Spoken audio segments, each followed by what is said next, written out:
আমার মাসি দেখতে খুব সুন্দরী ছিলেন। আমার মাসির বর তাকে তালাক দিয়ে দিল।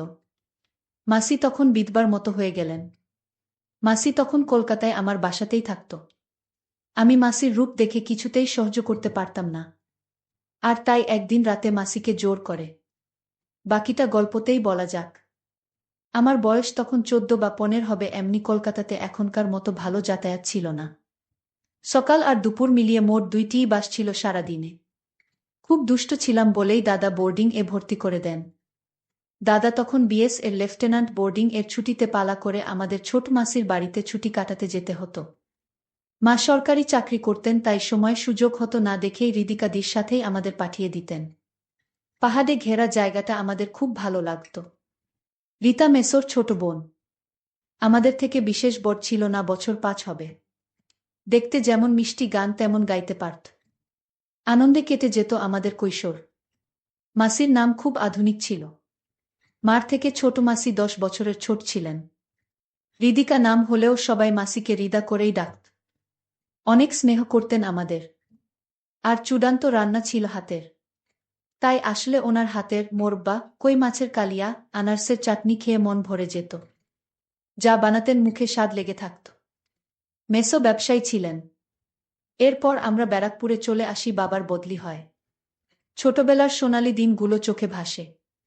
হৃদা করেই ডাকতাম। বিহার থেকে ফিরে এসে হৃদার সাথে বা বড় মাসির সাথে যোগাযোগ হারিয়েই গেছিল। চিঠি ছাড়া কোনো যোগাযোগ থাকত না প্রায়। আর আমাদের বাড়িতে ফোন অনেক পরেই এসেছিল। বাবার বদলির 4 বছর পরে মাও বদলি হয়ে চলে আসেন। আমাদের ব্যস্তময় জীবন চলতে থাকে। আস্তে আস্তে স্মৃতি হতে থাকে। স্কুল শেষ করে, কলেজ শেষ করে, ইউনিভার্সিটি ছাড়িয়ে বেশ বড় হয়ে যাই। মা বাবার বয়স হয়েছে, দুজনেই রিটায়ার করে দাদার আশ্রয় নিয়েছেন। দাদার 2 ছেলে মেয়ে।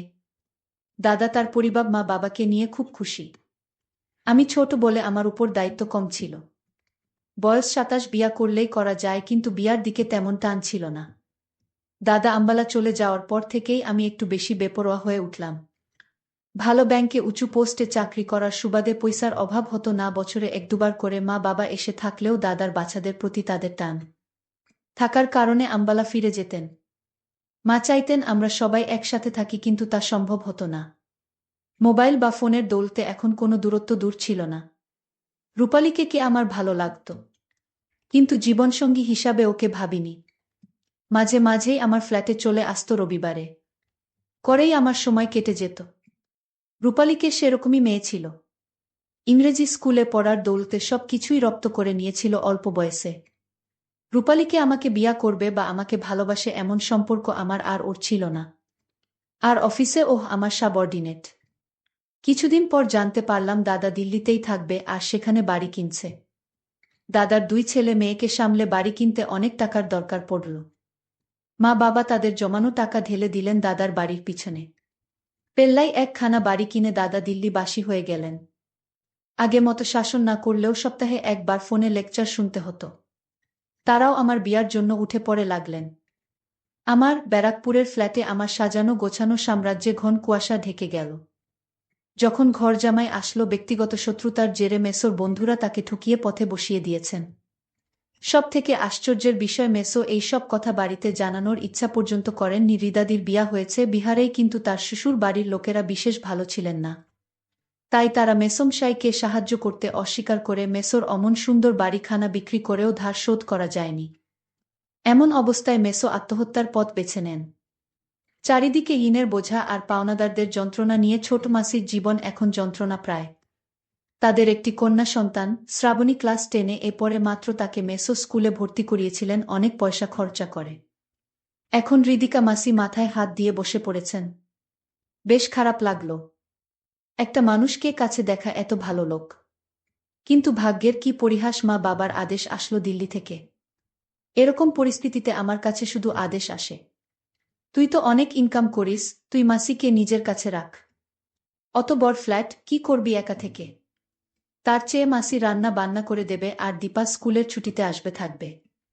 মাসির আমরা ছাড়া কে আছে বল? মাসিকে একটা ভালো কাজ দেখে দে, মাসি তো বিয়ে পাস। মার আদেশে আমার বাসায় ফুর্তির দিনগুলো শেষ হতে চলেছে।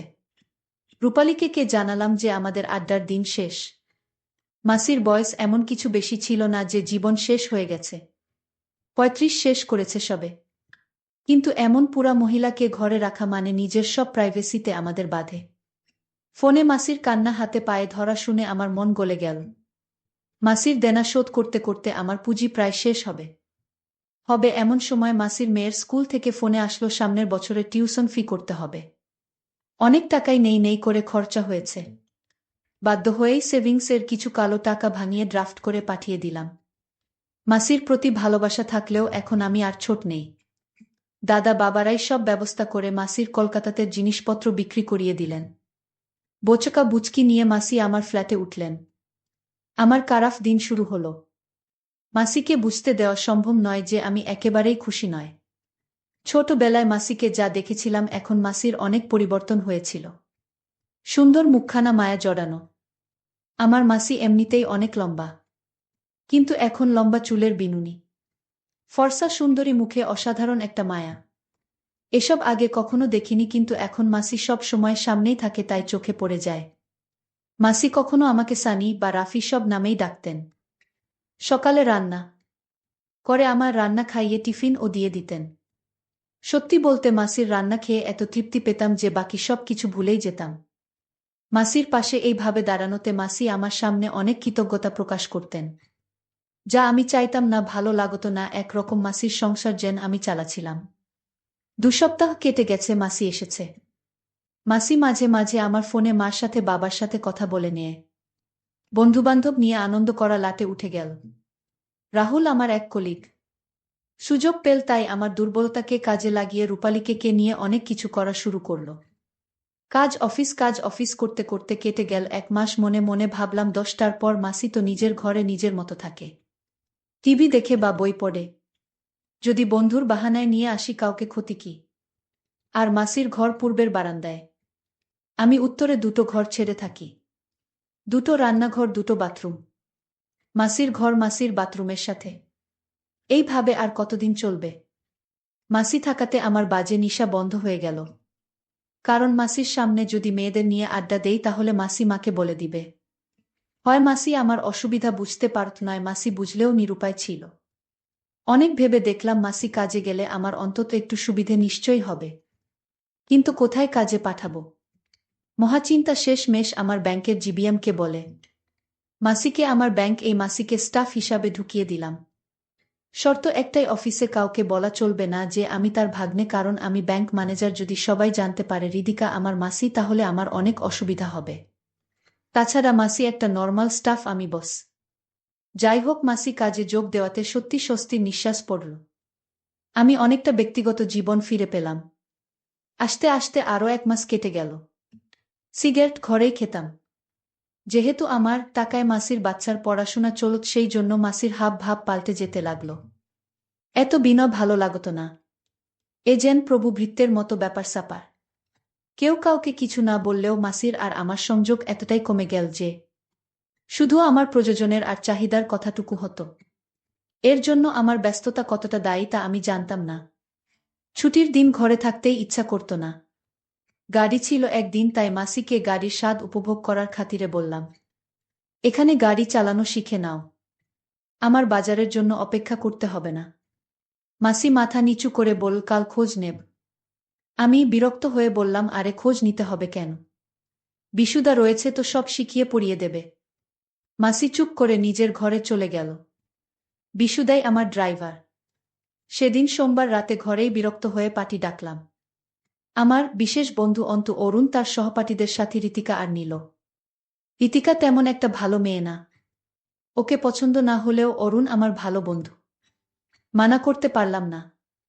নীল ১ মাস আমাদের ব্রাঞ্চে এসেছে। দারুণ সুন্দরী, কিন্তু কারো সাথে বেশি কথা বলতে চায় না সহজে। আমার বসার ঘরে সবাই বসে হাসি ঠাট্টা করছে। নীল আমার ডাকতেই এসেছে। না হলে ও সহজে কোনো পার্টিতে যায় না। আমরা কি করতে যাচ্ছি তা মাসি লুকিয়ে থেকে দেখতে লাগল। মাসি বাড়িতে শাড়ি পরেই থাকেন, আর শাড়ি পরলে মাসিকে আরো সুন্দর দেখায়।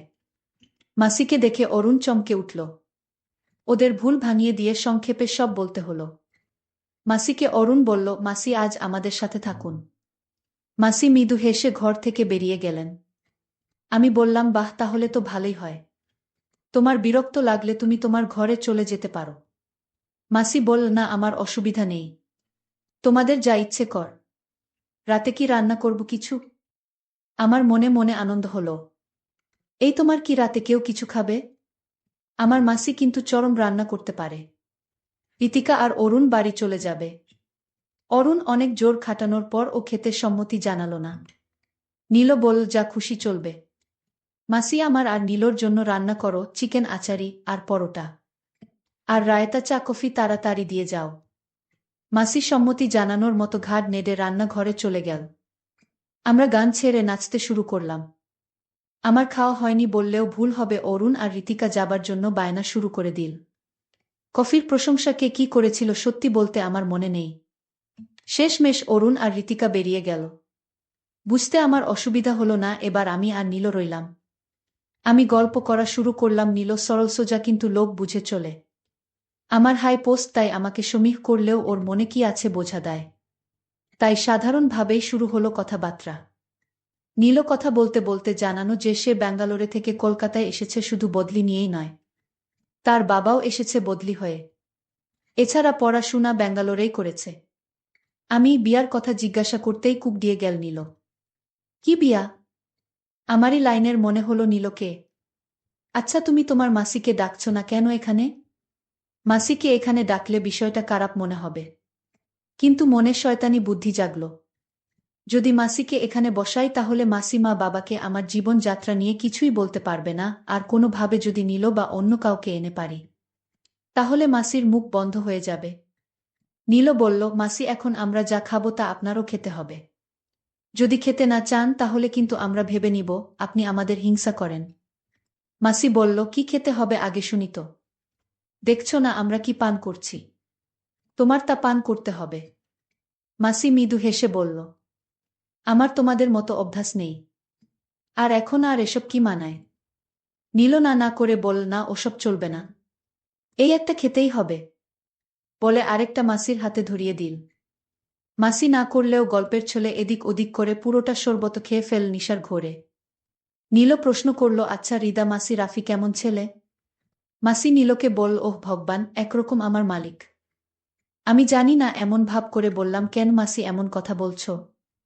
তুমি জানো না নীল, রাফি আমায় নতুন জীবন দিয়েছে। ওর ঋণের বোঝায় আমি ডুবে আছি, আর জানি না কোনোদিন ঋণ শোধ করতে পারব কিনা। নীল বলল, আচ্ছা, ও যে সিগারেট খাচ্ছে? মাসি ওই কথা উড়িয়ে দিয়ে বলল, এখনকার ছেলে মেয়েরা একটু আধটু খায়, ওহ একা থাকে বেচারা, কি বা করবে। মাসির কথা শুনে ভালো লাগলো। নীল আর মাসি বুঝতে দিলাম না টিভির এর উপর আমি সিগারেট রাখি তোয়ালে চাপা দিয়ে। মাসির সংকোচ কাটাতে ঘর থেকে সিগারেট নিয়ে বেরিয়ে গেলাম। নীল এবার শালীনতার মাত্র ছাড়িয়ে ফেল। তুমি আসতে ওর কত অসুবিধা, ওর মেয়ে বন্ধুরা এখানে আসতেই পারে না। বাইরে থেকে দাঁড়িয়ে বারান্দায় আমি সব কথা শুনছি। সত্যি মাসি আমাকে মানে না, আমার পয়সার জন্য এমন কথা বলছে বুঝতে হবে। নানা অসুবিধা কোথায়, ওর মেয়ে বন্ধু আসলে আসবে। এখন ওর বিয়া করার কথা আমার জন্যই না, ওর কত কষ্ট। আমার জীবনে আর কি বা আছে? ওহ, আমার মেয়ের দায়িত্ব নিয়েছে, এটাই বড় কথা। তার জন্য আমি তো এমনিতেই ওর কাছে ঋণী। ও না থাকলে হয়তো আমার পথে বসতে হতো। আমি সত্যি সেইভাবে মাসি আমার সহানুভূতির নিচে চাপা পড়ে থাকতে দেখতে চাইনি। মাসি ঘরে আছে। আমিও ঘরে ঢুকলাম। মাসির কথাবার্তা এলোমেলো হয়ে গেছে। হয় আবোল তাবোল বকছে আর নীল মাসিকে মজার পাত্র বানাচ্ছে। মাসিকে দেখতে আজ অনেক সুন্দর দেখাচ্ছে। মাসিকে ছোটবেলায় দেখেছিলাম সুশ্রী মায়াময় মুখ। আমি ভাবলাম, মাসিকে আমার যে করে হোক আমার কথায় রাজি করাতে হবে। আমি মাসিকে বললাম, ছোটবেলা থেকে তুমি আমার সব কথা রেখে আসছ।